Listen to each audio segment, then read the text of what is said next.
Hello everyone, good morning. কেমন আছো তোমরা সবাই? আমি খুব ভালো আছি, আশা করছি তোমরাও খুব ভালো আছো। তো আজকে না ঘুম থেকে উঠতে অনেকটাই লেট হয়ে গেছিলো, একদম টের পাইনি, কারণ রিহু ঘুম থেকে ওঠেনি, রিহু কান্না করেনি, তো আমারও একদম ঘুম ভাঙেনি। আর এখন তাড়াহুড়োর মধ্যে কি করব ভাবছি, কারণ জয় আবার খেয়ে অফিসেও যাবে। তাই ভাবলাম চলো আজকে এক পদেই কাজ সারা যাক।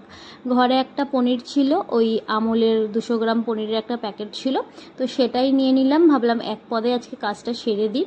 আর এই পনিরের তরকারিটা না সত্যি বলছি খেতেও খুব ভালো হয়, আর খুব তাড়াতাড়ি 10 মিনিট লাগে হয়ে যায়।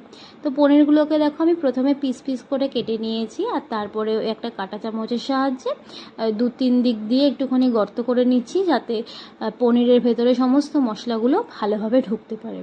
তারপরে পনিরগুলোকে একটা বাটিতে নিয়ে নিয়েছি, নিয়ে ওই একটুখানি টক দই দিয়ে দিয়েছি। টক দইটা একটু বেশি পরিমাণেই দিয়েছিলাম, আর আমি যেহেতু বাড়িতে টক দইটা বানাই, তো তাই একটু পাতলা হয়ে গেছিলো, মানে টক দইটা ঠিক মতন হয়নি, জমেনি। কিন্তু ঠিক আছে, এটা দিয়েও আমার কাজ চলেই যাবে, অসুবিধা নেই।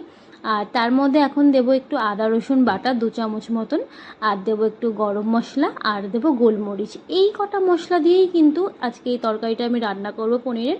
দেখো খুব ইজি, আর খেতেও খুব টেস্টি লাগে। তো গোলমরিচ গুঁড়ো দেওয়ার পরে আমি এখানে দিয়ে দেবো একটা লেবুর লেমন জেস্ট। লেমনের মানে একটা লেবুর যেই সবুজ অংশটা থাকে না, সেটাকে আমি ওই গ্রেটার দিয়ে একটু গ্রেট করে নিয়ে নিয়েছি। আর দিয়ে দিলাম স্বাদ মতো লবণ, তোমরা যেরকম নুন খাও সেইভাবেই দেবে। আর দেবো হাফ লেবুর রস। তারপরে সমস্ত কিছু একসাথে একটু ভালোভাবে ম্যারিনেট করে রেখে দেবো 5 থেকে 7 মিনিটের মতন। তারপরেই আমরা রান্নাটা করব।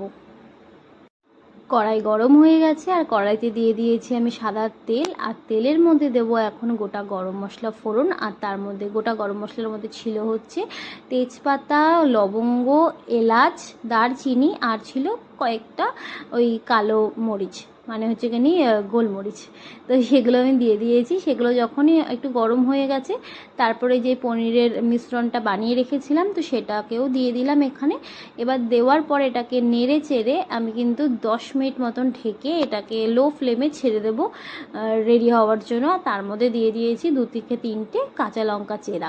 তারপরে 10 মিনিট রেস্টে দেওয়ার পর 10 মিনিট কিন্তু হয়ে গেছে। দেখো আমার পনির কিন্তু একেবারে রেডি, পনির থেকে তেলও ছেড়ে দিয়েছে।